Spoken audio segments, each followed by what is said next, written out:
Welcome everybody to a brand new edition of the U Fancast on BlockU.com. I'm Shane, and I'm joined by Alex. And tonight we're doing something a little bit different. We're doing it via video, but we'll of course also have an audio version of this podcast up on iTunes and everything else as well. But we figured for those of you that like to follow us on Facebook, we'll do a video version, throw it up on Facebook, and let everybody check it out there. There's a lot of people like that. So doing something a little bit different. So you can, of course, hit us up on Facebook over at facebook.com/blocku, Twitter at blocku, or of course, blocku.com. We got everything up there right now. So tonight we're going to be reviewing the Oregon State game from this past weekend, and we will be previewing the UCLA game that's coming up Saturday afternoon down at the Rose Bowl. So we'll just jump right into it. So this past weekend, up in Corvallis, the Utes took on Oregon State in a very weather-heavy game, if you will. Lots of rain, lots of wind, which dictated a lot of the game plan for both offenses specifically. So it was a very run-heavy game. The Utes' game plan was to keep it on the ground, and that's what they did to a lot of effects, primarily in the first half. Things really kind of bogged down the second half. Of course, the Utes won by a score of 19-14, where they kind of pulled away, and then Oregon State pulled within a score, and then pulled away again, and then Oregon State kind of got a cheapie there at the end of the game to bring it a little bit closer than it really was. So on the game, Utah got 17 total first downs. 14 of those 17 on the ground. Like I said, pretty conservative game plan. They netted 275 yards rushing. They had actually 308 gained. Wow, so a couple sacks actually brought them below 300. They rushed the ball 60 times. So you can see the game plan. It was to keep it on the ground, keep it on the ground. And, of course, the return of Joe Williams was very, very imperative to a game plan like that. Of course, we'll talk about Joe a little bit more in depth here in a little bit. Through the air, Utah only completed 42 yards passing on 4 of 13. So not overly efficient or anything like that by Troy Williams, but that wasn't the game plan. Coach Whittingham and Aaron Roderick both have said this week that just the wind and everything kind of made it, I don't want to say impossible, but probably not wise to go through the air, although Coach Witt did say they should have probably thrown it a little bit more in the second half, which, I would agree with. But overall, I thought the game plan was fine overall, but we'll dig a little bit more into that. That gave Utah a total of 317 yards, so nothing crazy. They had about 200-something of those yards in the first half, though, so things really came to a screeching halt in the second half, and they had 73 total plays. 2 turnovers on the game for the Utes, both fumbles. One by Troy Williams, where the ball just kind of popped out of his arms when he was scrambling for out of the pocket. When Utah was driving, they were about the 30-yard line, so got a really painful turnover there. Another one was on a screen pass where Corey Butler-Bird got just destroyed. It was a lateral where the Utah's, I don't know if it's a lineman or if it was a tight end, should have covered up the ball, but Oregon State was very opportunistic and jumped on it. That is another fumble. And then something that doesn't show up actually in the stat lines is Utah had basically a third turnover, which was on downs, where it was essentially not quite first and goal, but basically, it was a goal line situation where Utah got down to 4th and short within the 5-yard line. Troy Williams bobbled a snap, and then they turned it over on downs, but he had, a running lane for a touchdown if he wouldn't have bobbled the snap. So essentially 3 turnovers, one that directly led to a missed scoring opportunity. In terms of time of possession, Utah had the ball for 33.5 minutes and was relatively solid on third down, 6 of 16. Not perfect, not good. Not great, but, it was all right. It wasn't great, but it was all right. Defensively, Utah held Oregon State to 197 yards on the ground. Most of that coming in the second half. On a couple chunk runs. They kind of chunked Utah a little bit then in the third quarter.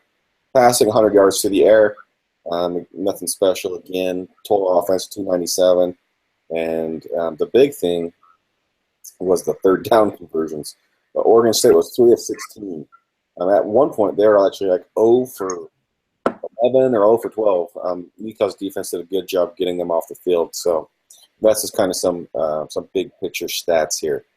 So Alex, we'll just kind of jump into some of the positional stuff as we usually do. We'll start Utah's defense against Oregon State's offense. As I stated, they held Oregon State to 297 yards. They knocked out both quarterbacks. So they've knocked out a few quarterbacks so far this year. Chase Hansen played great again. He had an interception that might have went for a score if he was a little bit more patient with his blockers. And Utah, against definitely inferior team, especially offensively, they took care of business. So kind of what are some of your thoughts in terms of how the defense played? I thought overall the defense played pretty well.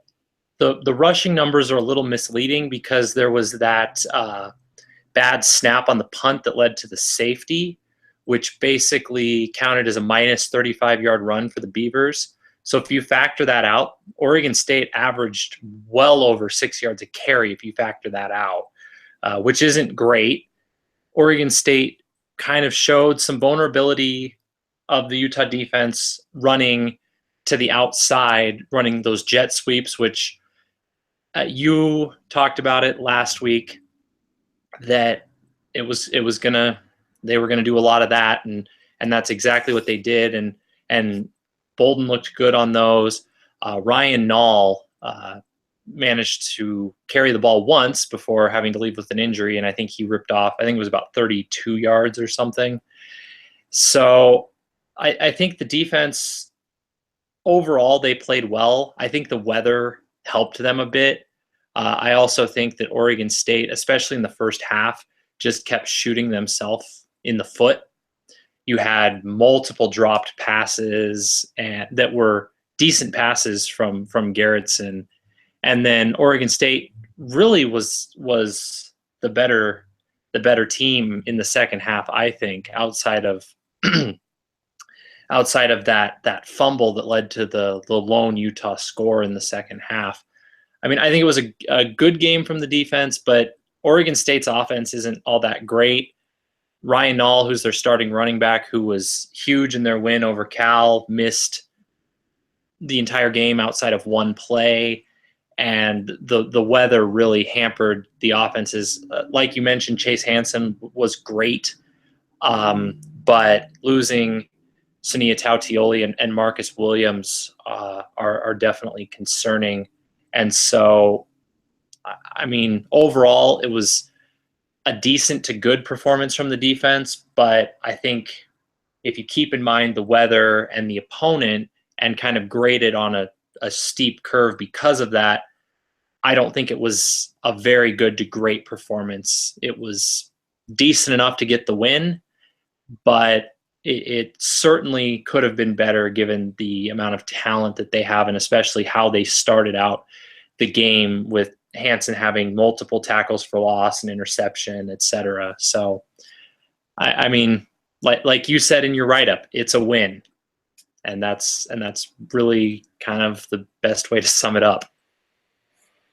Yeah. I don't know. I mean, I think Utah's game plan was very deliberate in terms of what we saw, and you even heard that in Coach Witt's voice. It was called, "Hey, that was the game plan. That's how things work," and the game plan was executed. There was no way that Oregon State was going to beat Utah through the air. It just wasn't going to happen. But there's still, some talented guys on the team. Specifically, you mentioned Nall. He got outside that one time, and then Bolden and another one of those wide receivers, if I remember right. What they do is they do those jet sweeps. They do them well, and they popped Utah a couple times on them. And I don't think you're going to really hold a team completely down. And Utah, they let a couple bust away. I'd like to see another turnover or two, but with it being on the ground, I don't know how often that was going to happen. I agree with you in a lot of senses. It was a good performance. It wasn't great, but um, I don't know how great of a performance on really either side of the ball. Once we get the offense as well, you can expect, especially when it was raining and it was nasty, and then it cleared up a little bit in the second half. But still, I mean, Oregon State got them, for a couple big games, but it was just one of those things where I was never concerned about Oregon State really moving the ball and marching the ball up the field. The loss of Marcus Williams, I actually didn't really realize it until really late in the game, when actually Kyle Goon tweeted out a picture of him on the sideline with a wrap on his leg and a large brace. I hesitate to call it a knee brace because just some Twitter doctors, if you will, were saying that could be very well something like for like a thigh contusion as well. So obviously we don't know the injury. They won't disclose the injury, but I hesitate to call it a knee injury. Probably the best thing to call it is a leg injury because it could be knee. I don't know. Tatioli, that one, he went out, I think, fairly early or late second half. I remember seeing him get carted off. He's been playing very, very well. So that one definitely hurt. But as long as the defensive line kind of takes care of business, which is what they did. The one thing that kind of stood out with me was that Peter Talmoipenu, he's still kind of having a hard time containing the edge, and that's where I think we saw a lot of those runs bust off was around his side. That's just one of those things where he's just got to get better at it. Yeah, he has the speed and he has the capability. I just think it's one of those things to where he gets kind of greedy, and he might try to dip in there and try to make a big play instead of just trying to keep the guy on the inside. So I just saw them when I saw them get those big runs, it was on Peta's side. So I would probably grade out the defense at like a B. It was good. They got a couple turnovers, one big one within scoring position, and then of course Chase Hansen's interception was a beauty. And they did some highlighting in terms of some highlight packages of kind of what Utah was doing to move him around, kind of treating him almost like a hybrid linebacker, which is what the coaches kind of said he could kind of play. So I'm going to grade him out myself at about a B. I can maybe be talked down or up a little bit, but that's kind of where I'm sitting. What kind of grade would you put him at? I'm going to go B minus, just 1 degree lower than what you said. I mean, I think we're probably coming from the same place. I think you could probably make some points to talk it to a B. I think just the biggest thing is like you touched on is the lack of containing the edge. You saw that against BYU. They let Taysom Hill get the edge several times in that game. They got gashed a few times against USC, and facing some of the teams that they've got coming up, teams like, even though Oregon is not good, Oregon's got guys that can get to the edge. UW has guys that can get to the edge. UCLA does. ASU does. Colorado does. And so I think if they can't set the edge, there are players on the teams that they're going to be facing in the second half of the season that can make them pay a little bit for that. And so that's, I think, why I'm going a little lower than you, is that I'm just a little more concerned about their lack of ability to set the edge. So that will move us to the other side of the ball, offense. This was a very interesting week, I would say, for the offensive side of the ball. With the news that Armand Shine was going to miss the remainder of the season with a knee, the Utah coaches went to Joe Williams and asked him if he would like to come back, and that's exactly what happened. He came back. He started practicing on Tuesday to prepare for the game on Saturday. Zach Moss was considered kind of basically a game time decision. Turns out he didn't actually travel to Corvallis. And of course, Troy McCormick didn't play either.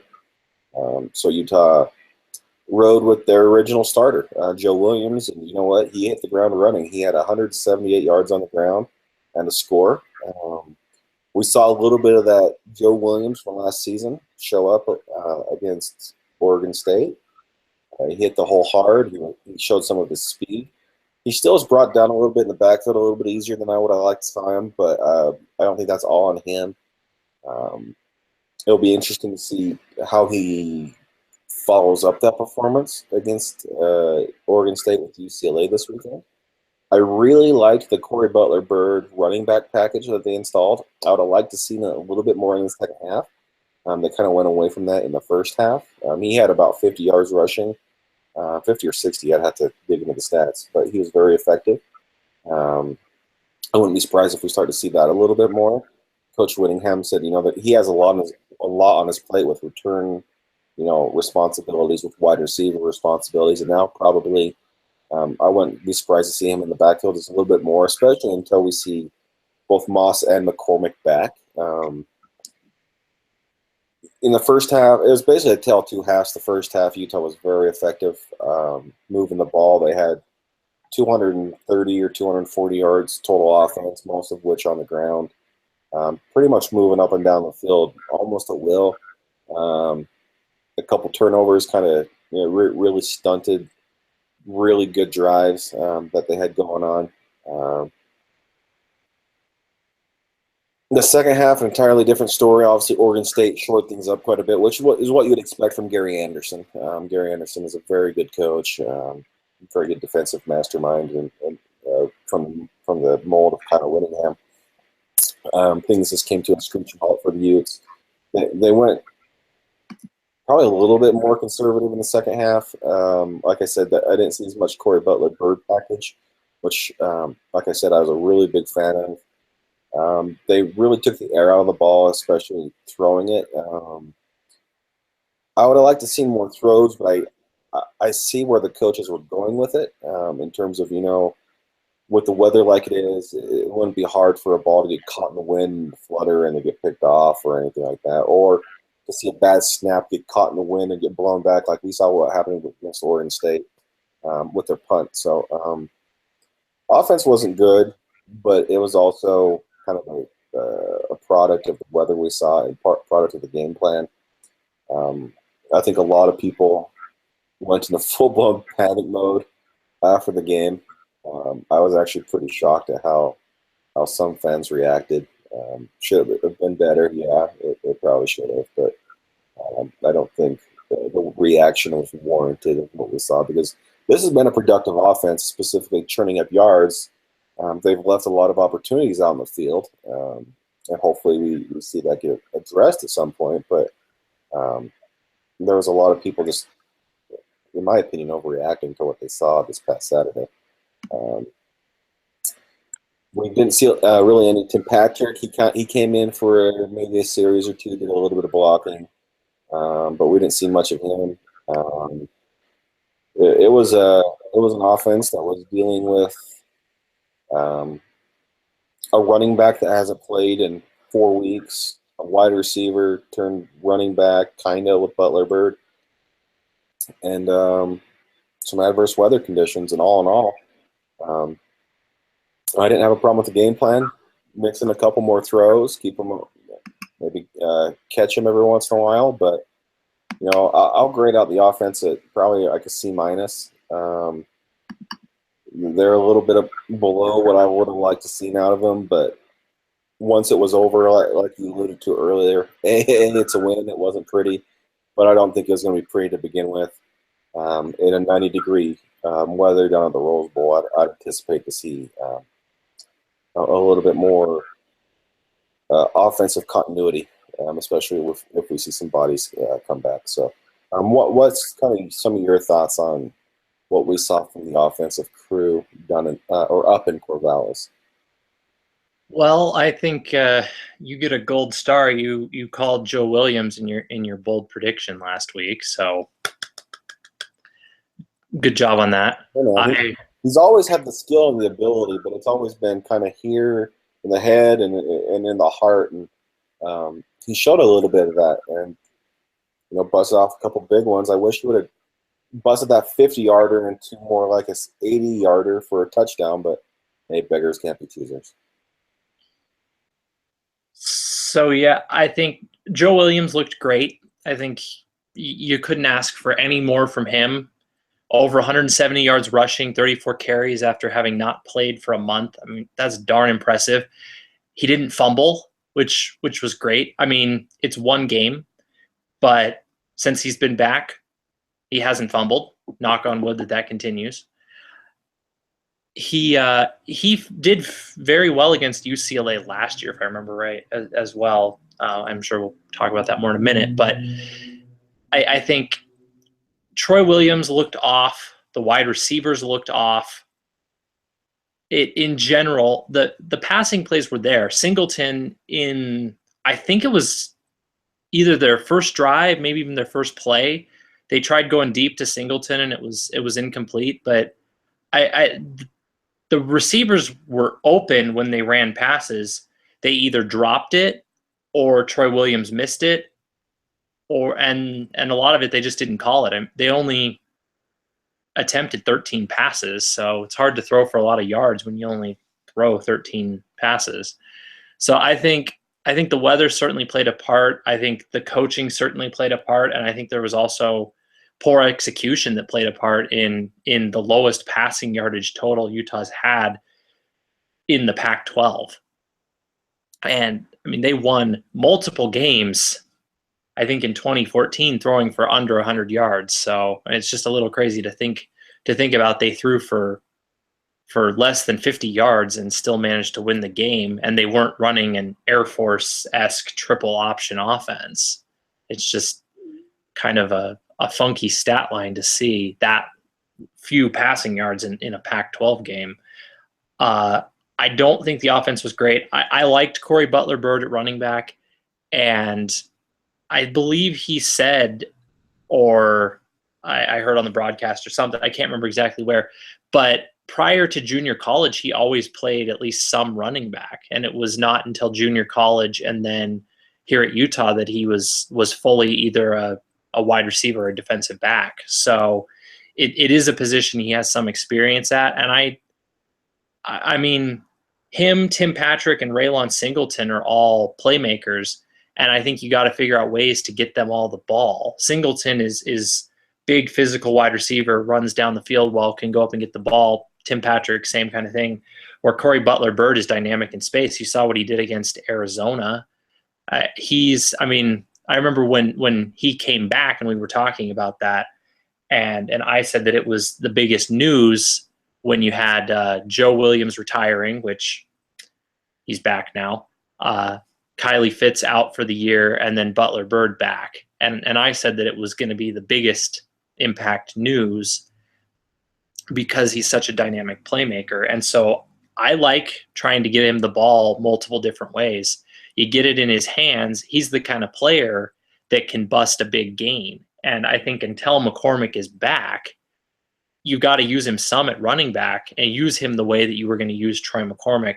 I'd also like to see him do some more creative ways of getting Kyle Fulks the football, because he's really fast too. He just kind of struggles with catching the ball and then being able to do things with it. So if you can, hand him the ball, yeah, maybe you could see something. Because I think there's been 2 or 3 consecutive games to where he's had a ball hit him in the pads. Yep. Like swing passes, essentially, or short little hook routes. And the one against Oregon State, I was like, what do you do with a kid like this? You could tell it's in his head now. And you can tell he's got some ability, but hey, man, if you're a wide receiver and if you can't catch a ball, there's a problem. Yeah, so I think you try to get him. I think you try to get his confidence up a little bit. Get him the ball in a jet sweep or something. I mean, the kid is crazy fast, and in spring, he made some really nice catches. And granted, it's different doing it on the practice field in spring football and doing it in a Pac-12 game.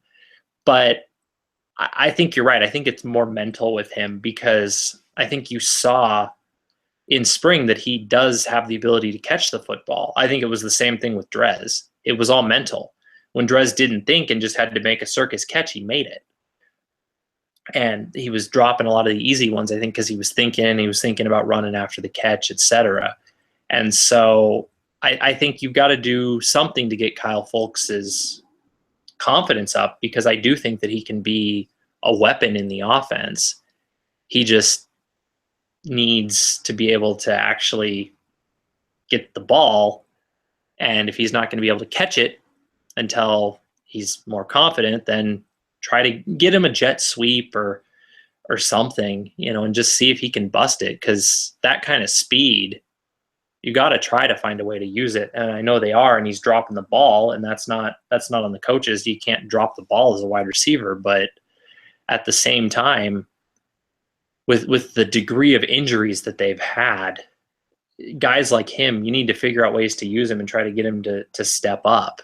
And so I don't know what the answer is, but it seems to me it's just kind of a shame that he's not able to do more for the team with his speed and playmaking ability.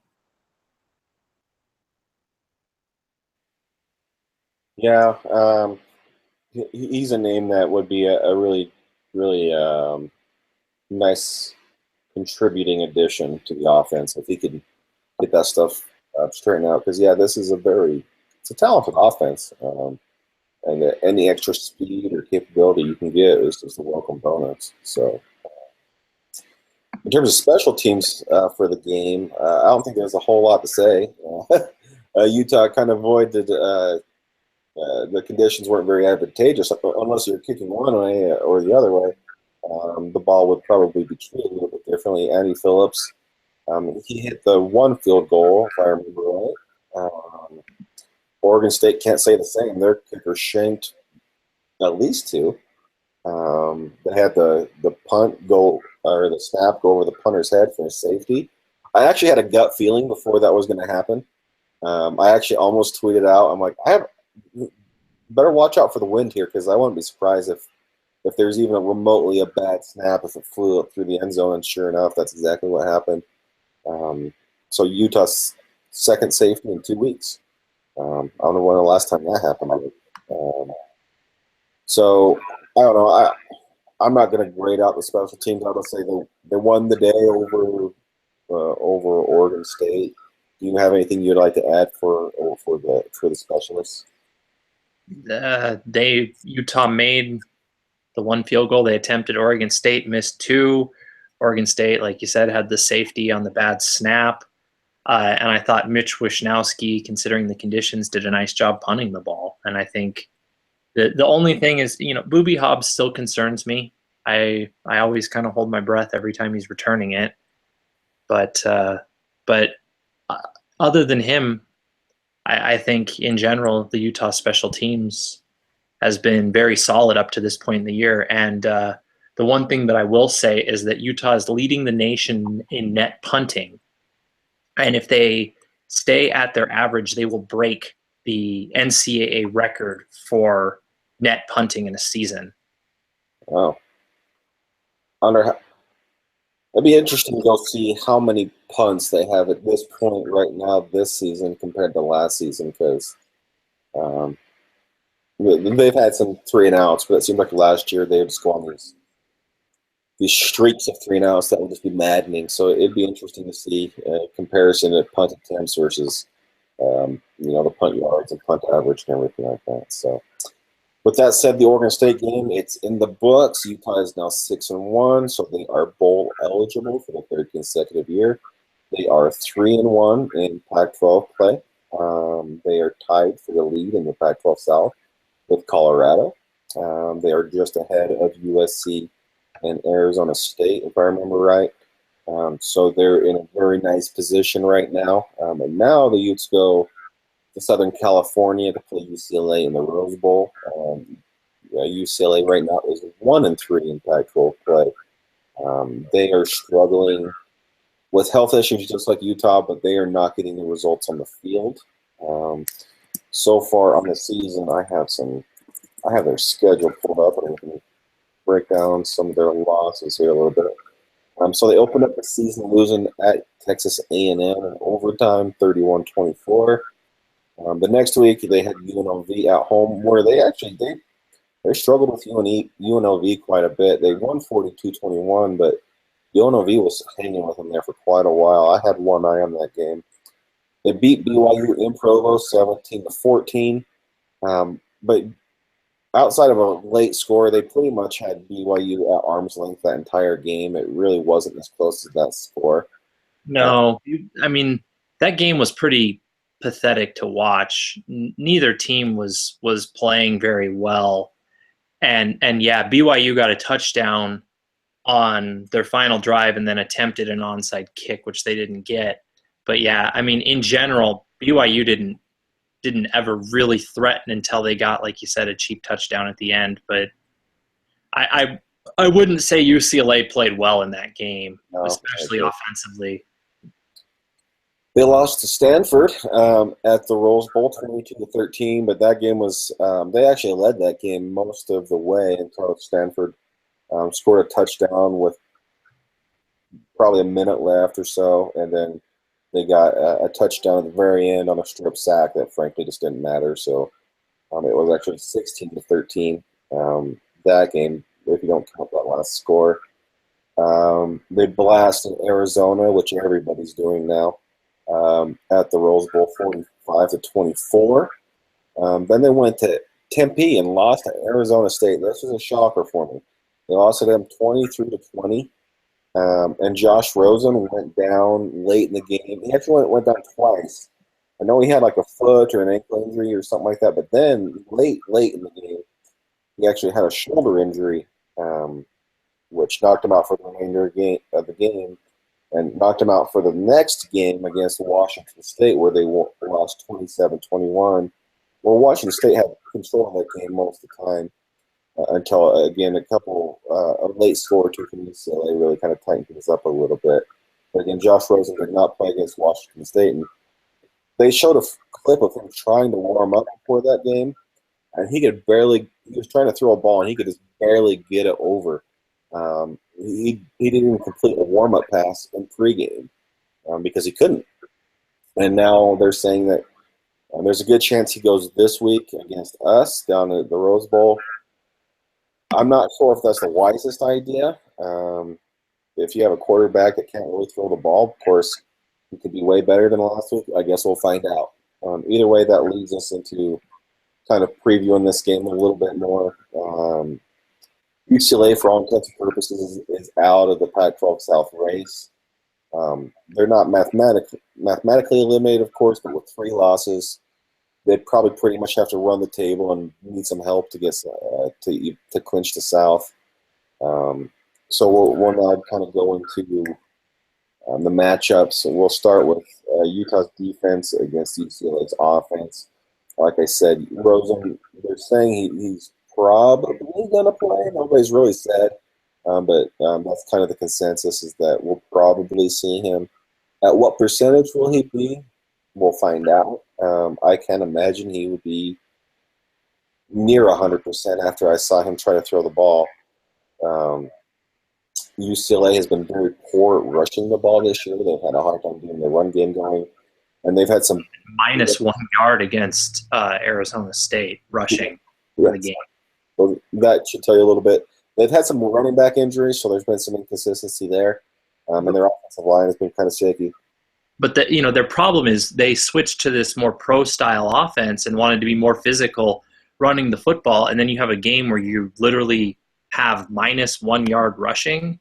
Yeah. I mean, in the Pac-12, they are actually dead last in the conference in rushing. They have fewer rushing yards per game than the Cougars. Yeah, I wanted to say that, but I wasn't sure, so I'm glad you fact-checked that. 91 yards per game rushing. WSU 140. Now, granted, the Cougars have emphasized running the football more this year, but still, when you're behind Washington State in rushing, that is not good. No.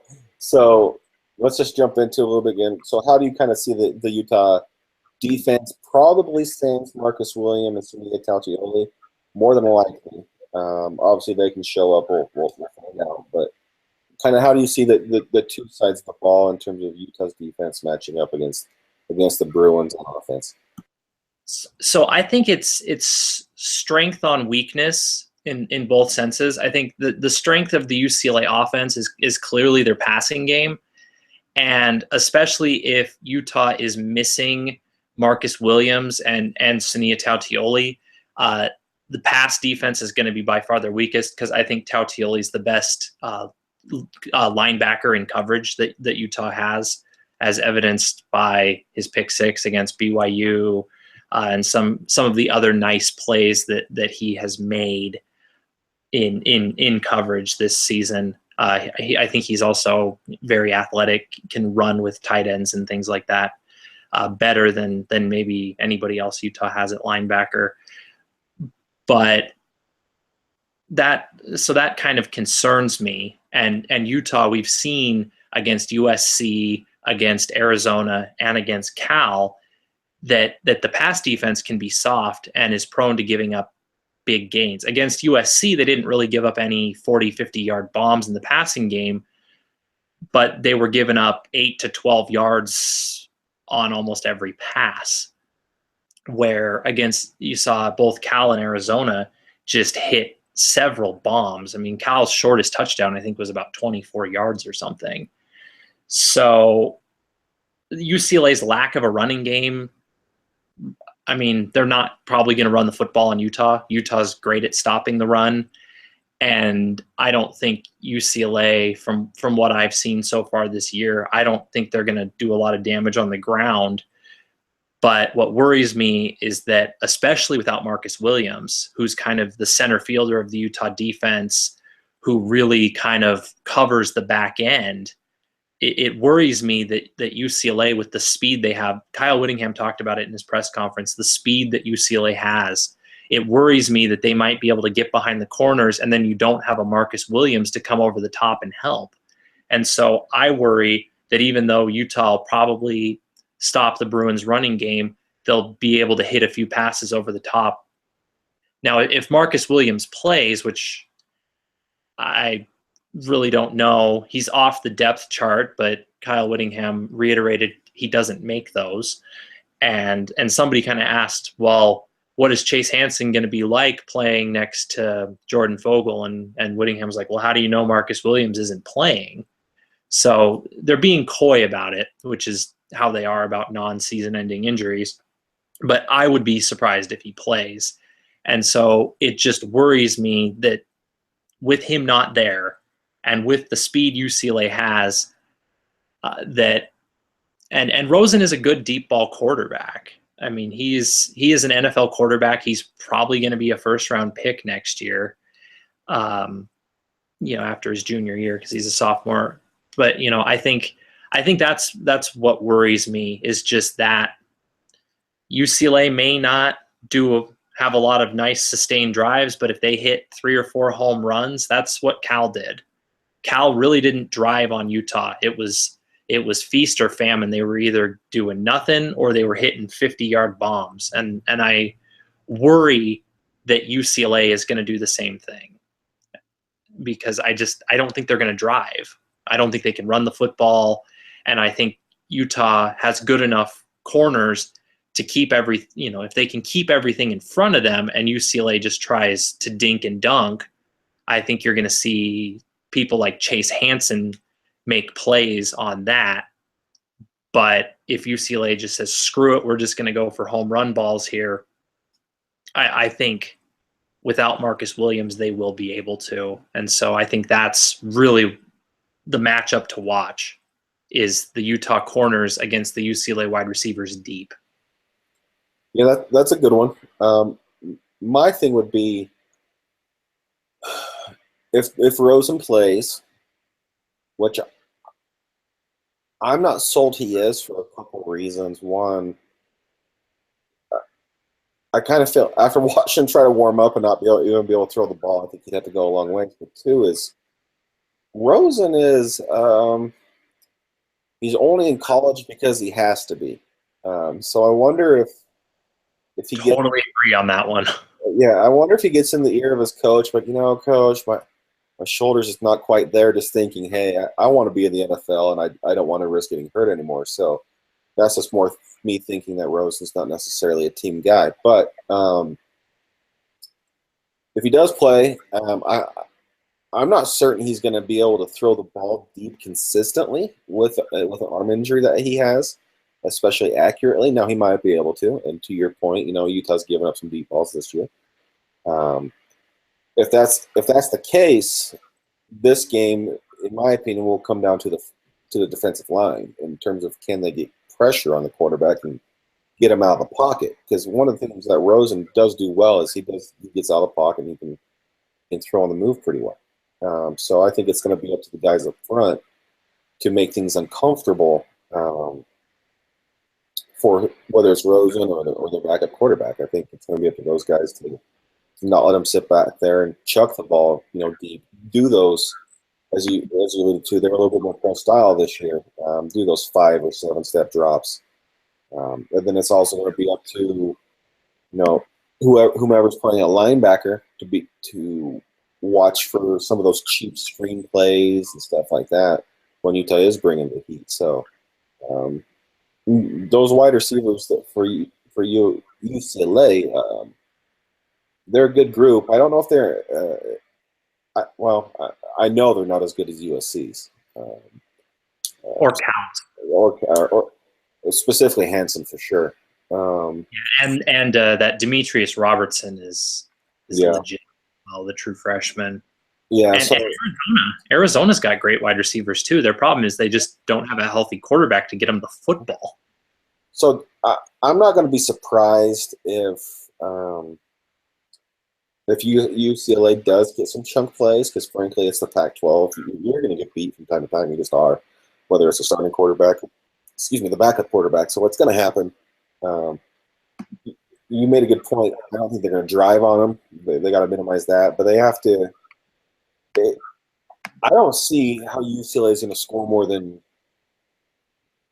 21 points.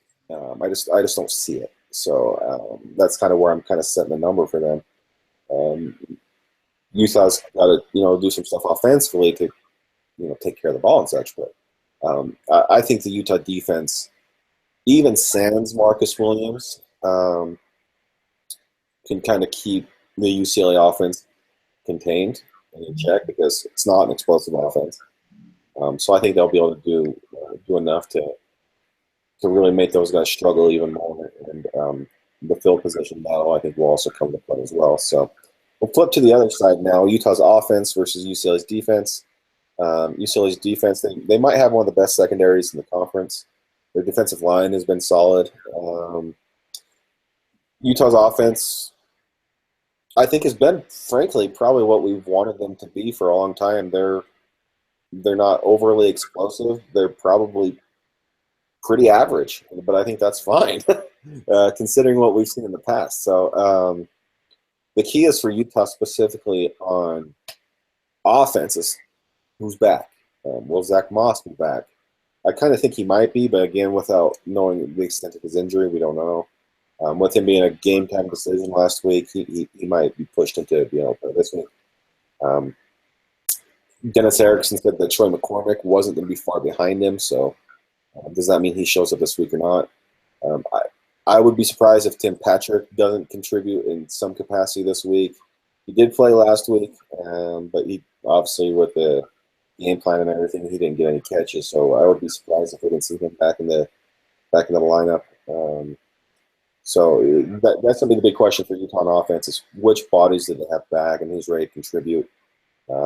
Harrison Handley, he didn't play last week. I think that's a name that a lot of people might overlook. We'll see if he'll be back this week. And I know UCLA's been dealing with some injury issues on the defensive side of the ball as well. I want to say one of the corners has been banged up, and I think a couple of their defensive linemen have been dinged as well. I think I've read that just in passing somewhere. So kind of how do you view Utah's offense matching up against UCLA's defense? One other name that may be back is Lo Falamaka as well at center, and I think that he struggled at first against Cal, but then settled in, and so I mean, I really respect Nick Nowakowski, what he's done, And I think it's nice that a guy that's paid his dues for a long time got to play some, but he was the fourth string and a walk-on for a reason. And so I think getting a scholarship player back that was, I think he was the backup center in spring football, and after Latui went down was pegged to be the starter before they decided to move Dealman over. So I mean, I think he's a good player, and I think that's really a loss that people aren't talking about as much. And I think getting him back could be good, especially against a UCLA team that's got a pretty good defense. The UCLA defense, the stat that jumps out at me the most is that they have the best statistic against opposing quarterbacks by quarterback rating, quarterback efficiency. They have the best.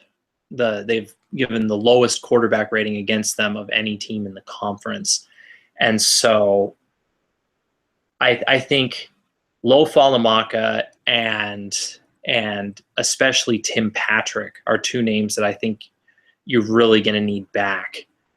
I think Troy Williams is going to need guys to throw to. Harrison Handley is another one. I think what you've got to see is I think the Utah wide receivers need to prove that they can be a threat against UCLA. But what I want to see Utah do is really use the tight ends. Go to Evan Moyai and Harrison Handley if he plays, because I think that's hopefully where they're going to have the best success against a very good UCLA secondary. I think those pass-catching tight ends can be that mismatch. Kind of UCLA had that last year with Duarte, who was kind of a slot receiver, tight end hybrid player. And so I think a guy like Harrison Handley could be that. And so, or Evan Moyai, I'd really like to see them try to get the ball consistently to the tight ends. I want to see between the two of them well over 100 yards receiving, because I think that's where they can beat that secondary. And they need the wide receivers like a Tim Patrick to be a threat so that they can't cheat safeties over to help against the tight ends and stuff. I think Joe Williams ran the ball well against them last year. Let me pull up his rushing. One stat that I saw here really quick that I'll mention is there's only two players in the Pac-12 that have over 100 yards rushing per game. Christian McCaffrey at 104 and Royce Freeman at 102. It's just kind of shocking to me that you see a conference like the Pac-12 that usually has a lot of great running backs. You only have two running backs over 100 yards, and it's barely. So yeah, against UCLA last year, they rushed the ball 49 times for 197 yards total, and Joe Williams contributed, let's see, in that game, he had 34 carries for 187 yards, which is 5.5 yards per carry, and he had that's Colorado, 26 for 121, which is 4.65 yards per carry. So pretty good numbers against UCLA last year in Salt Lake. I think, and he kind of said this towards the end of the Oregon State game, he was starting to get tired. So I think if you get a Joe Williams that's had one more week to get back into playing football, I don't think he's going to run wild to the degree he did against the Beavers, just because I think UCLA has a better defense, and I don't think they're going to give him 34 carries this week. But I'm not concerned about Joe Williams. He ran the ball well. As long as he doesn't fumble. As long as he doesn't fumble against UCLA, I'm not concerned about him. What I'm really concerned about is the passing game. I'm worried Troy Williams may try to force some throws against a very good UCLA secondary. They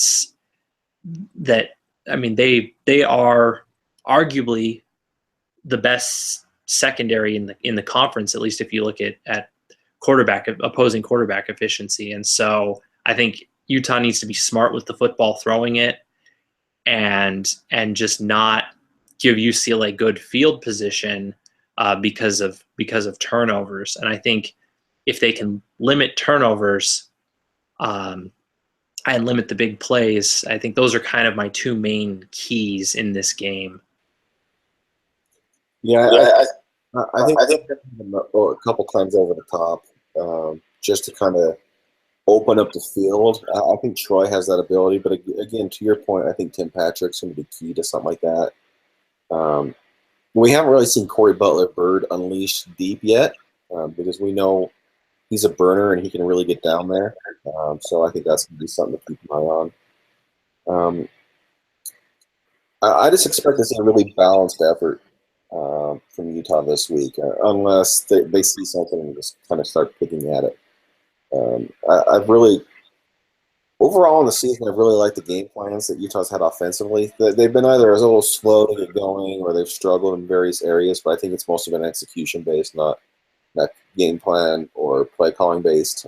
There's been a lot of good things there. Utah's going to have to control, the ball a little bit. Long drives, try to wear out UCLA's defense a little bit, but like I said, just be really balanced, be really diverse, just keep them on their toes. And this is the kind of game where Troy Williams can really kind of show, what kind of quarterback that he can be, because I think the ability to scramble is going to be very key for him. The ability to get out of the pocket, hit the throw the ball on the run, make smart decisions. Just everything that you alluded to. This is going to be a game just where he's going to have to play well, and the offensive line is going to have to play well, and I think that's going to be the biggest key. As long as the offensive line can give him good, solid pockets, as well as create running lanes for the running backs. We're talking football 101 stuff here.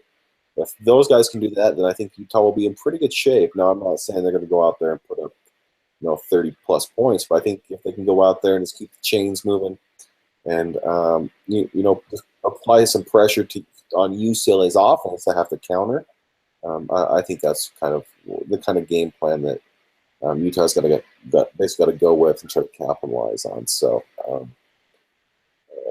one other thing that I wanted to toss in there that I just kind of thought of is you think back to the 2014 game. Utah won that by running basically an option offense. Yeah. It wasn't a triple option. It was more of a read option type offense, but they won it with an option offense. And I don't think UCLA at least has proven to me. I haven't watched them a ton this year, but I don't know if they can stop the option, because it seemed like when Utah ran it last year, it was effective and they just didn't run it enough. And Troy Williams is a true dual threat quarterback.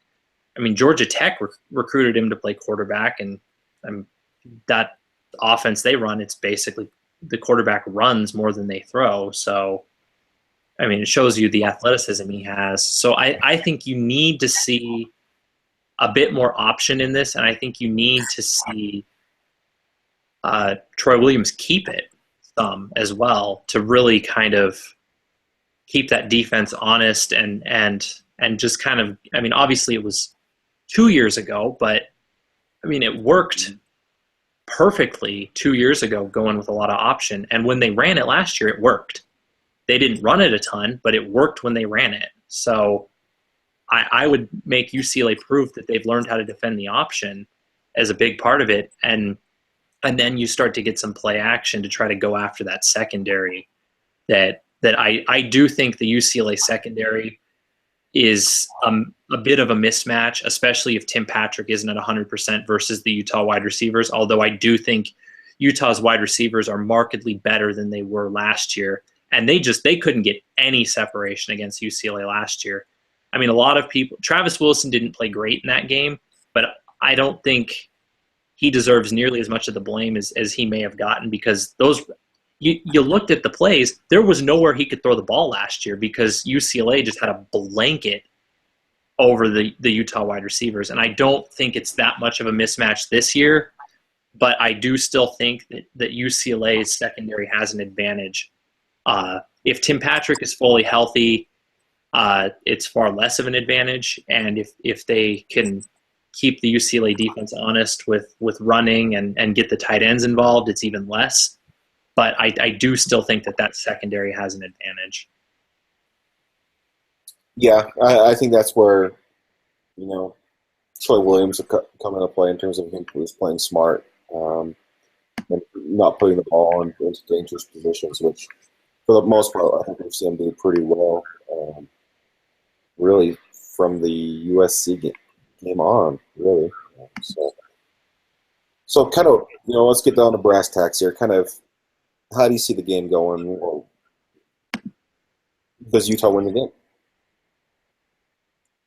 Heading into before we started this podcast, I was thinking UCLA wins, and and and that it wasn't going to be necessarily super close. But really, kind of delving more into UCLA, really kind of talking about it, and I think this game is a bit of a toss-up. But UCLA is a touchdown favorite, which I think is too much. But it's surprising to me. And obviously Vegas isn't trying to necessarily predict the game. They're trying to entice betting. But I remember the USC game last year that was in LA, and USC was favored, even though Utah was number 3 and USC looked like a dumpster fire. So I kind of remember that. And I still think UCLA at home has just a little too much.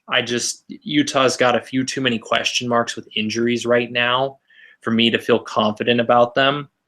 I think in general, UCLA doesn't do much offensively, but they hit 3 or 4 long passes.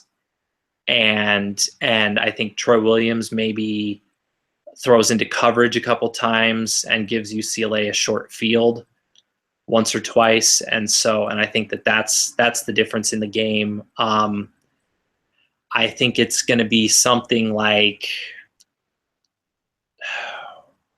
24-17, something like that. I don't think it's going to be particularly high scoring. I think both teams have better defenses than offenses, but I don't know. I think Troy Williams is a great quarterback. I think he's been making a lot of smart decisions, but I just worry facing a Southern California team where he's from. I worry that he's going to try to do too much and force some throws, which he hasn't done in a while. And I think UCLA's got the athletes in the back end to make them pay. I think Tim Patrick probably plays, but I don't think he's 100% healthy. And I haven't been sold in the coaching staff actually utilizing the talent they have at tight end. It seems like they kind of forget that they have these good pass catching tight ends. And I really think that that's the key in the passing game. And I don't think they're going to go to them enough. I think Utah will run the ball decently well, but I think it's going to go very similar to the Cal game, where Utah wins time of possession by quite a bit. They run way more plays. They have more yardage, but there's a few game-changing plays in terms of big plays and turnovers or stalled drives in the red zone that really kind of define the game. And we're going to be talking about how Utah missed opportunities to win a game that they really should have won. Some good points. I'm going to go with Utah. I think Utah is just a better team across the board. Obviously, UCLA, they've got some really high highs in terms of, their secondary is good. But I think when you break things down a little bit more, I think Utah's just a better all-around team. And I'm not really worried about going on the road at the Rose Bowl.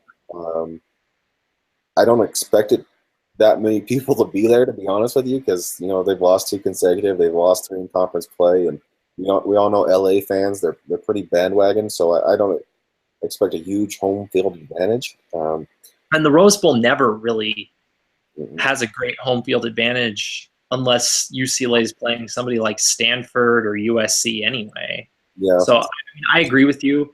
I mean, it's a road game, but I don't think there's going to be a huge home field advantage. I do agree with you. And I agree Utah's the more talented team when healthy. Yeah. I think the X factor is going to come down to special teams. And just listening to Jim Mora this week, it sounds like they have an open competition at kicker. So it sounds like their place kicking game's not great. I can't imagine them being any better than Utah punting the ball. I just don't feasibly see that as a possibility. So I see Utah winning the field position battle, and I just see them winning special teams. Now, a key to keep an eye on will be place kicking in terms of kickoffs. So as long as Utah doesn't shoot themselves in the foot with kickoff coverage, which they've gotten better at over the last couple of weeks. But I think ultimately that's where Utah will win the game is special teams. I think Andy Phillips and Mitch Wishnowsky are going to be the X factors in this game, and are what's going to give Utah a 24-21 win. I don't expect a whole bunch of points out of this game just because both offensive have their issues and their concerns in terms of UCLA can't run the ball and they have a beat-up quarterback. Utah has a bunch of injuries in terms of running backs and wide receivers, and there's been some consistency issues. So I think there's a lot of things going against both offenses. So ultimately, it's going to be a low-scoring game. But I feel like Utah pulls out a 3-point victory at the end of the day. Kind of what's your bold prediction? That's a tough one. I'm not seeing there's nothing jumping out to me for a bold prediction for this game. Most of the things that are jumping to me are not positive ones, and I like to have positive, bold predictions, but when you don't see them winning the game, it's hard to make one. I don't think it's going to happen, but last time they played at the Rose Bowl, they had 10 sacks. So if Rosen is playing and isn't feeling too good, especially if a knee is bothering him in addition to a shoulder, he may not be moving well. So let's say Utah gets 10 sacks again. I find it hard to believe that they would lose the game if they get 10 sacks, but like I said, I don't think UCLA plays well outside of a few game-changing plays. Yeah, 10 sacks. Wow. Well, it happened earlier this year against San Jose State, so we'll have to. And they did it to Hundley, who was a much more mobile quarterback than Rosen. Yeah, for sure. I think I'm going to go with the Joe Williams repeat. I see him getting 125 yards and a couple scores. I just kind of have a hunch that he's well rested, and I won't be surprised if Utah's offensive line kind of takes things a little bit personally, a little bit, and really road race these guys a little bit, especially Garrett Bowles. That dude's been balling out. I mean, he's had some bad penalties, but he's just flat out road grading people right now. So, yeah, I'm going to say about 25 and 2 scores for Joe Williams. All right, Alex, is there anything else you kind of want to touch on before we wrap it and call it a night? Should we kind of break down our power rankings? Because I know that got a lot of interest, our power ranking article this last week. Yeah, go ahead and kick it off. I had Utah at 5, and I know quite a few people disagreed with that one. I mean, you had them at 2. I get the justification why you could put them there. I mean, they're tied for the lead in the Pac-12 South. They have the second best record in the conference after the Huskies. So I get the logic for 2, but I look at how they're playing right now. Yes, they beat USC, but they beat USC with a healthy Tim Patrick and Sam Darnold making his first start. I mean, USC went into Arizona and just clobbered the Wildcats. Utah was down double digits to them and had to come back, and they had a very nice comeback. But, I mean, you look at Utah, they're 6-1, and I mean, you can say, oh, they're one play away from being undefeated. They're also one play in the USC game, the BYU game, the Oregon State game, arguably. They don't get that fumble, they get that touchdown. That's 3 games that ended by 1 score right there. You look at that, and honestly, they were down double digits to Arizona too. I mean, it's none of their wins. They haven't blown anybody out outside of Southern Utah, who wasn't any good, and San Jose State. They blew out Arizona.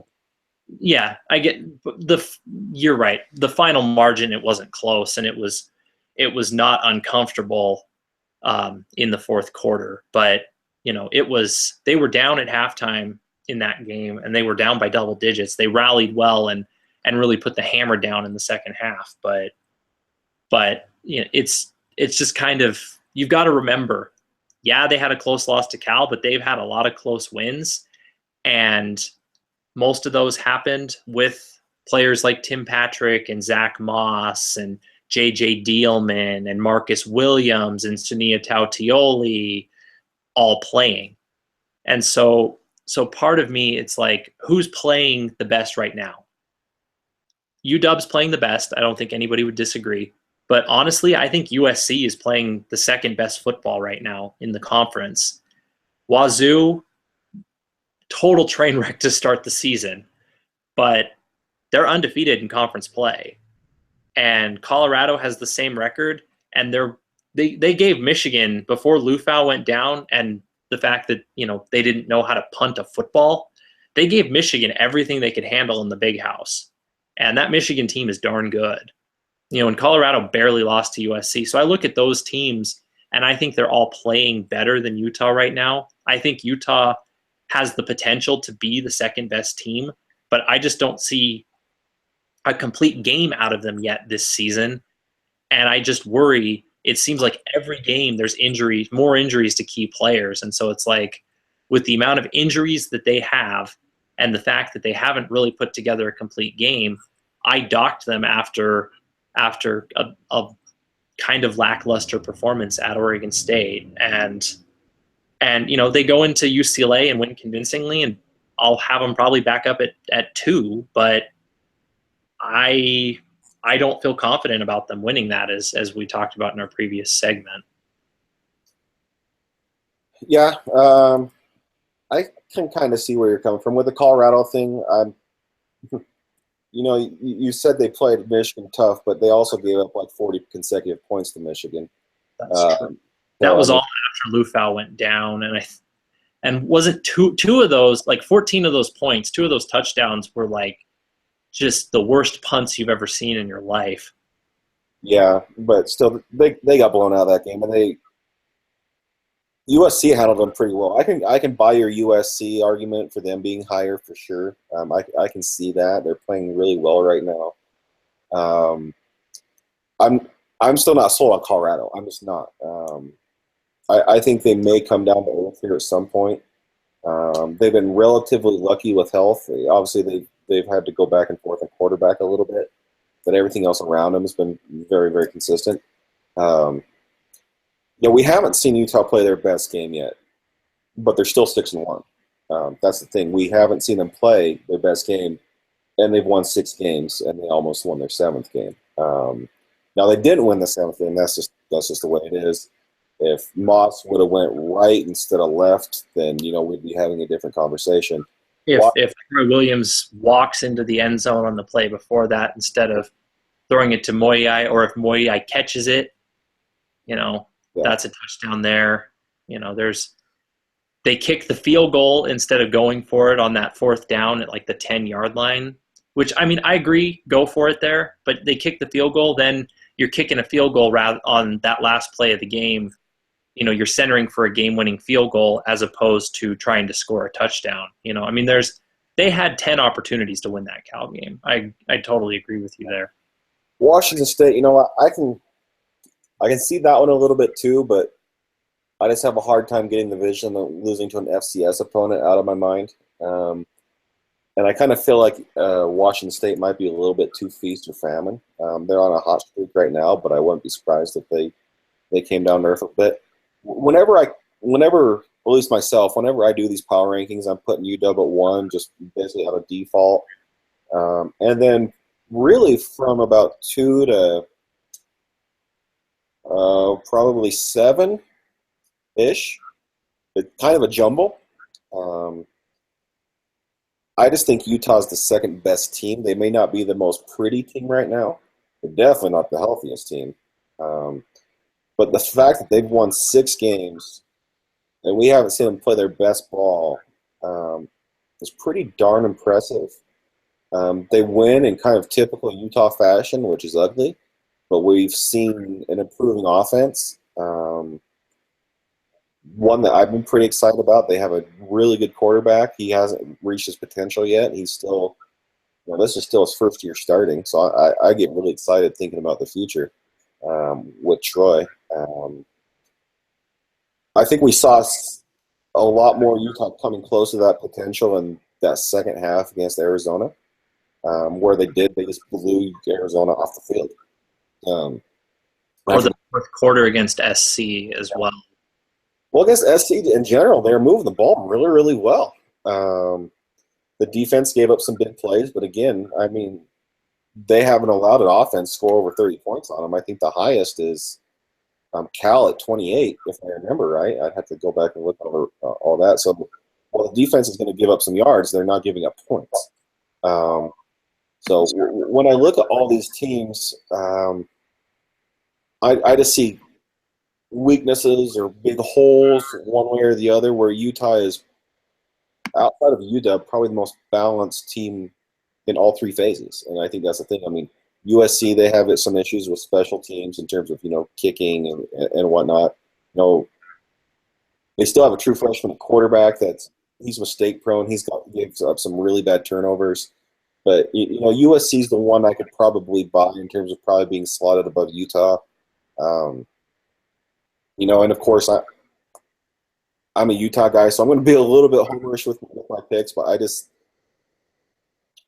have a hard time seeing them below. The lowest I'd probably drop them, if you made me, would probably be 3. Behind just SC? Just behind SC. Yeah, I mean, Washington State, I would probably listen to the argument, but then I'd probably disregard it just because I just don't trust Washington State. I just don't. I've seen way too much Couging in my time in the Pac-12, to where it's like, I just don't trust them. A lot of Washington area fans are kind of pointing to the Apple Cup in terms of the winner of that will probably go to the Pac-12 championship game. And, I'm not going to argue that, but at the same time, I'm like, you better watch out, because Washington State at some point might coug it and screw everything up for that game. I mean, I'd be happy if the Huskies are going into that game, win or lose, they're playing in the title game. Yeah. Obviously. I don't trust the Cougars either. I don't like them. I really don't. But, I hope they take care of business against ASU on Saturday. I mean, I agree with you. I think we don't really know 2, 3, 4, 5. To me, you could make arguments to slot any of the 4 teams we've talked about into those slots. And then you look at like a Stanford team and like Arizona State, and it's like that's just like one. To me, there's like UW is head and shoulders above everybody else right now. There's nothing else that they could prove through the games that they've played. And then you've got a second tier that's like SC, Utah, WSU, Colorado, that are all, they've shown flashes of greatness, and they've also shown some where they didn't look so hot. Utah's second half against Oregon State, for example, USC getting embarrassed on national television against Alabama, the Cougars losing to Eastern Washington, and Boise, who actually is a good team. Like, I'll never give Boise credit. Yeah, honestly, and I may take some flack for this. I hope BYU beats Boise tonight. I really do. I just wish the stadium would get sucked into the earth. And and Kalani Sitake can crawl out, but the rest can stay in. Yeah, and Tuyaki too. Yeah, he was at Utah. But But yeah, I mean, honestly, if BYU beat Boise, that helps Utah. Because if Utah beats BYU, or bleh, if Utah beats UCLA, excuse me, and Boise loses, Utah moves up at least one because Boise's ranked ahead of them, and it makes that win over BYU look better. And when you're talking, when we're coming down to the end of the year here, out of conference scheduling matters, and so the better that BYU can look, as much as I don't like them, the better that they look, the better that win looks for Utah. And so, Well, and it's an interesting thing right now, not just at the Pac-12, but frankly across the country. It's outside of maybe Alabama and Ohio State, maybe. I don't think you have those crazy high-end elite teams. I mean, Clemson should have lost to NC State this last weekend, and Clemson really hasn't looked good all year long.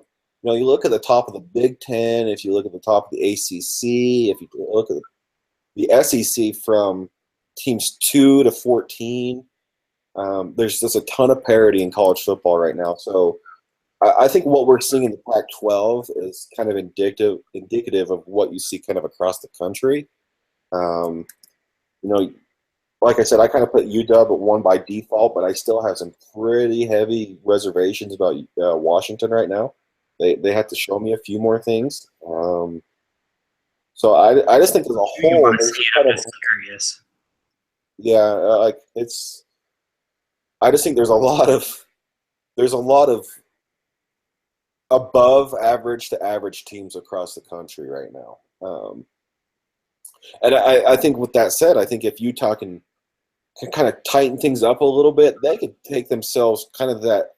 I'm not going to be stupid and put them in like the stratosphere of like Alabama and Ohio State, but I think they could be that next tier down. I don't think they're far off if they aren't already. But I think they could be in some pretty heavy, serious considerations if they just tighten things up, if they get healthy, fingers crossed. If they get healthy, if they tighten some things up, there's no reason why Utah doesn't A, have the talent, and B, have the coaching to be able to make a really fun run here, to a South Division championship, to a Pac-12 championship, and, anything else from there can kind of take care of itself. So I think that's kind of the fun thing right now is a lot of fans just look across the country and they kind of point to these teams and they're like, well, I don't think they're necessarily better than Utah. I don't think they are. They might be, but maybe just by a little bit. And I think that's kind of something. On Nebraska, I'm not sold on Wisconsin. Yeah. I mean, what has Nebraska done to be a top 10 team besides go undefeated? They beat Oregon, who's terrible. What has Wisconsin done? They beat an overrated LSU team. They beat an overrated Michigan State team, and they held close to Michigan and Ohio State, but they lost. Yeah. They lost to good teams, but they still lost. It's, and how is Ole Miss still ranked when they're a 500 football team? Well, I mean, we all know why Ole Miss is ranked. I know, but I mean, our old buddy Steven was tweeting out a couple weeks ago, just going crazy over the voters. I'm like, dude, if you try to go crazy over the voters, you're going to drive yourself crazy because there's no logical explanation behind so many of these votes. mm-hmm. I mean, the real poll starts in a week. Let's see, I think it's like the 1st of November or something like that. Yeah, I think it's 2 weeks. But regardless, there's a lot of opportunity, a lot of capability out there for the Utes. They just have to tighten things up, and I think that's the thing a lot of people see. I mean, it's an exciting time to be a Utah football fan. I mean, there's a lot of potential of what the team can do. They just kind of have to get over the hump. I think ultimately is what they have to do. I mean, they've been. I know the last season, of course, they tied for the Pac-12 South Championship. They lost the tiebreaker with USC. Obviously, they have a tiebreaker over USC this year, so that's a very, very big deal. They just have to keep winning the Pac-12 South games. That's a number one priority. 2 years ago, I think they came within the game of winning the South as well. And of course, their first year, they ended up screwing up the game against Colorado and letting the Pac-12 South slip through their fingers as well. So they're very, very close. They just kind of have to take care of business, get healthy, and just if they play to their potential, they'll be in the Pac-12 championship game. I don't think there's any question about that. And then, if you run through things, what if they lost to Washington next week? They match up against Washington in the Pac-12 championship game. If UW's somehow undefeated, which is still a pretty long shot at this point, going into there's a Rose Bowl floating out there for the youth space. Is kind of what I'm getting to. The question is, can they kind of grasp that kind of? Can I get that? That's the ultimate thing, because I think they can, but will they? And I think that's the big question mark at this point. So, yeah, CBS Sports here has an article that talks about there's 12 teams that can still advance to the college football playoff. And so they rank them. Ohio State's 1, Alabama 2, Clemson, Texas A&M, Michigan, Washington, Louisville, West Virginia, Baylor, Nebraska, Utah, they have it number 11, and then Florida at 12. So, I mean, that's a national publication saying that they're one of the teams. And I think if Utah runs the table down the stretch and they're 12-1 with a win in the Pac-12 title game, I don't think you can't keep them out. I really don't think you can keep them out. If you're a one-loss Power 5 conference champion, I think you have to get in. And even if, say, Baylor runs the table, I don't think Baylor and West Virginia are going to. I don't think either of them are all that good. I think they've feasted off bad schedules. But even if one of those two goes undefeated, that conference is so bad that I think you put a one-loss Pac-12 champion over an undefeated Big 12 champion, especially since they don't have a championship game. Well, and we've seen in the years past that the playoff committee likes Utah. And ranked in every college football playoff poll. The only Pac-12 team. Yeah, and they've. And they're higher usually in the college football playoff poll than the AP or coaches poll as well. Yeah. So, and that's with three losses last year and 4 losses the year before. So, I mean, obviously they're a lot of people don't want to think of Utah as a national name, which I get. But, you got the USCs, you got the Ohio States, you got all those guys. But Utah has a lot of respect nationally in terms of the name brand that's been built because they've won a lot of games. I mean, it may not feel like it to a lot of people, but they really have. They've won. Kyle Whittingham's won 100 games. Over his 12-year career. So that's just shy of 10 wins a season. I mean, that's pretty damn solid. So, I mean, I think they have the name and the cachet to where even if they have 2 losses and if they won the Pac-12, I think they'd be in the discussion. Do they get in? Probably not. But I think it depends on what's happened else around the country. But I think they'd be in the discussion. It especially depends on what that second loss is. If let's say it were hypothetically they lose to UW at home and then beat them in the Pac-12 title game, then they've avenged one of the losses. Yeah. And let's say, the winner of the Big Ten is getting in, the winner of the SEC is getting in.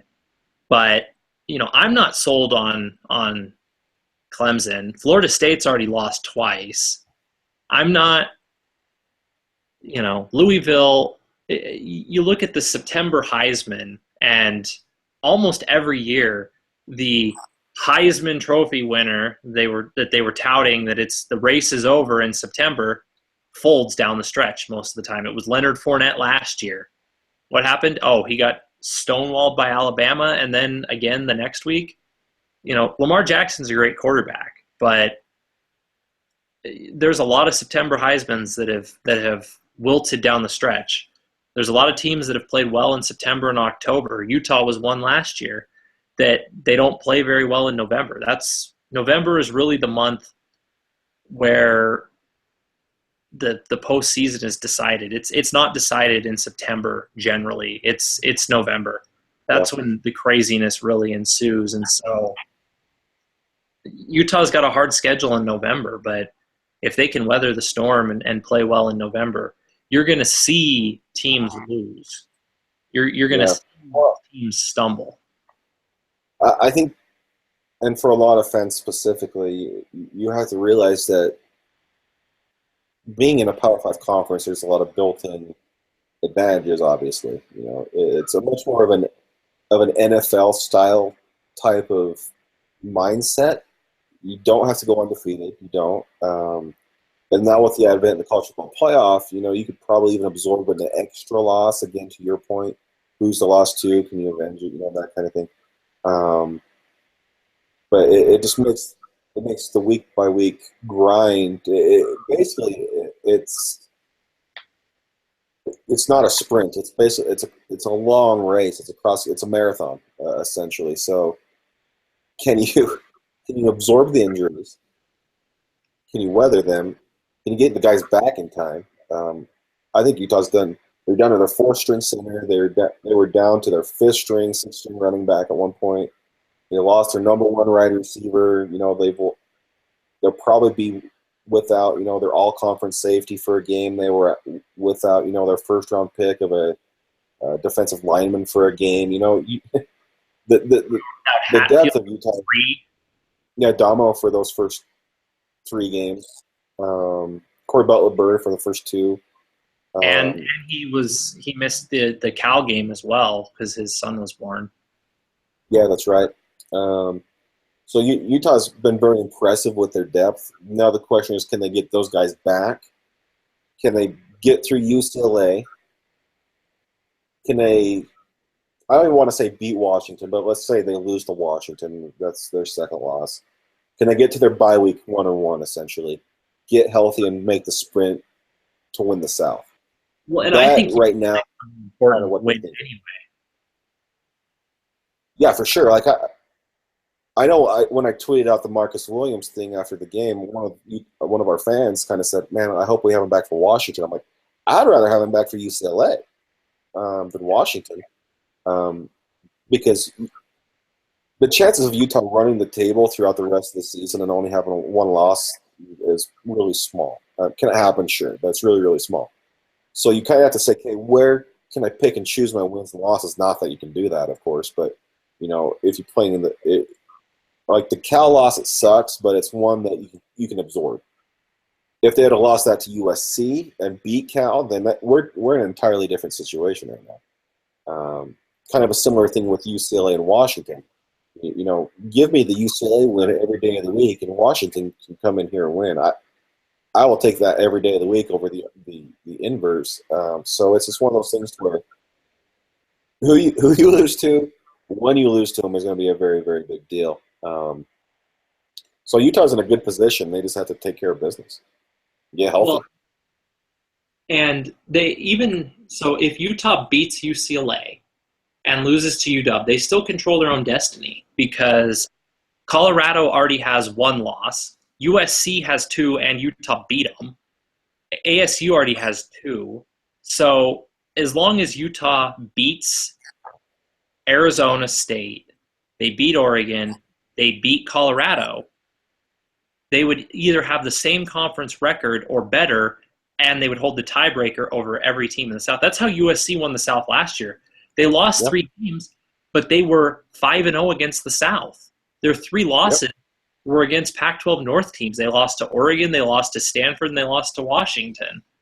That's how USC won the South with 3 losses last year, is that they didn't lose to other Pac-12 South teams. If Utah goes 5-0 against the Pac-12 South, they probably win it.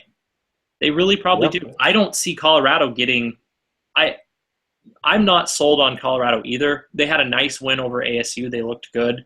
So I gave them a little credit in the power rankings, but I don't think they make the Rumble and the Rockies without losing any games between now and then. I think they lose 1. ASU's already lost 2. So, honestly, if Utah takes care of business against the Pac-12 South, I think they win the South. They've got it, but they have to beat UCLA, they have to beat ASU, and they have to beat Colorado. Speaking of Colorado, they have Stanford this week. They go to Palo Alto. Stanford's not Stanford, let's be honest, but if they can get Christian McCaffrey back and if they can get their corners back, then I wouldn't be surprised if Stanford won that game. I'd be actually pretty disappointed if they didn't, if they got all their guys back. Then the week before playing Utah, they go to Wazoo. That's a sneaky good game. Yeah, I don't see them outscoring Wazoo. I just don't. Especially not on the road. No. It's tough to win on the Palouse. It is. Yeah. You and I went through the schedules last week, and we started looking through who plays who, when, and Utah's schedules is tough, but it's not any more or less tough than everybody else's. These other teams in the South are going to lose games. USC and UCLA still have to play each other. Like I said, UCLA is probably out of the mix. They lose to Utah, definitely out. Yeah. Utah already has essentially a game cushion on USC because of the tiebreaker. Colorado goes to Stanford. They go to Washington State.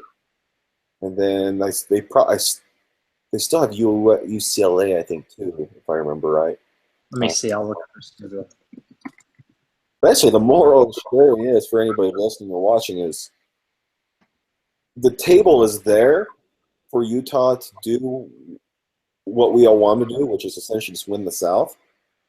They just have to take care of their business, and we kind of keep repeating that over and over again. Is it going to be easy? Absolutely not. But, it sets up pretty well. UCLA's banged up pretty well, and I wouldn't be surprised if some of those guys have already cashed it in after losing this last week. And it'll be interesting to see how Jim Mora reacts. Then you have Washington. That's one of those games that I think Utah could win if healthy. But that'd just be a perk if they pulled out that game. Then they have their bye to get healthy. They go to ASU, which ASU's they come back down to earth a little bit. I think they're going to continue to do so because A, their defense doesn't know how to tackle anybody, and B, their quarterback situation it's not in good position right now because of the injuries and the consistency and whatnot. Then Oregon comes to Rice Eccles. Now Oregon can jump up and bite you just based off of the athletes they have, but their defense is historically bad. And then you wrap up the year against Colorado, which at that point, who knows where Colorado is in terms of, are they banged up? Because like I said, they've been relatively healthy. Where are they at record-wise? So it's very, very interesting. It's very, very it's fun to sit back and look back and look at everybody's schedules and see kind of how things could go. Now, with that said, Utah could lose a couple more games and be moved. But that's kind of the fun and the intrigue of being in a Power 5 conference. It's high stake, high reward, really every single week. Yeah, it's no offense to teams like Wyoming or whatever, but it's a lot more interesting saying, oh, Utah's playing Stanford this week or Oregon or USC or UCLA or Washington than, oh, Wyoming, UNLV, teams like that. It's exciting. By the way, Colorado's schedule, just in case you were wondering, is at Stanford. Then they have a bye, and then Thursday night at home against UCLA, at Arizona. It looks like they're at home against Washington State. Actually, they're not on the road. It's in Colorado, and then home against Utah. So, I mean, that at Stanford looks to potentially be tough, especially if Stanford gets healthy. That win over Notre Dame, Stanford may say, okay, it's time to get back to Stanford football here. Let's make a statement against Colorado. Even at home, I don't think it's a gimme against the Cougars.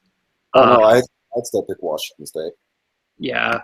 Honestly, UCLA is not a guarantee. I mean, the Bruins they haven't played very well this year, but they've got a lot of talent.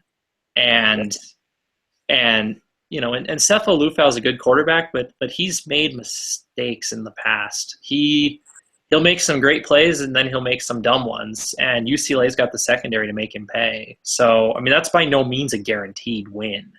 No. For Colorado, especially if they get a bye. But, I mean, they could get very banged up playing Stanford. Stanford punches you in the mouth. At Arizona should be a win.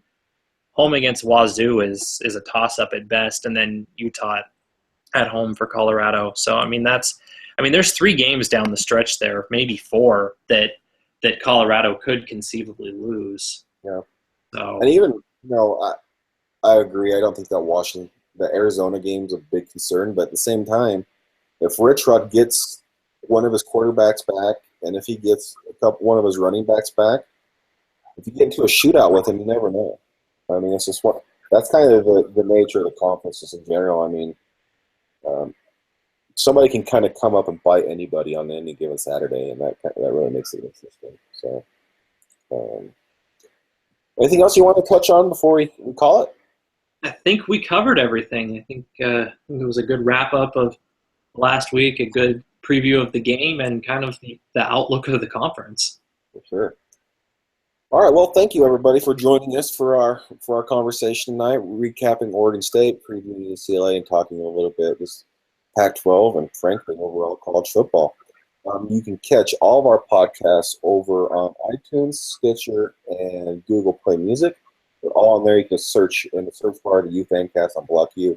They should pop right on up. Or if you just go over to blocku.com, we'll have a brief write-up article with a synopsis, and you can listen to it there, and all the links will be there for subscription if you'd like to subscribe and get automatically updated each week.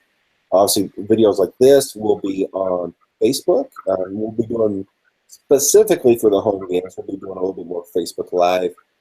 So then we'll try to give you some field level stuff, pregame, halftime, postgame, stuff like that, and try to post some really cool, fun stuff. So make sure to follow us on Facebook, just facebook.com/blocku, Twitter, just @blocku, and of course, just go to our website, blocku.com. We have previews, reviews, statistical breakdowns, and more. So make sure to check us out there. Again, thank you so much for joining us.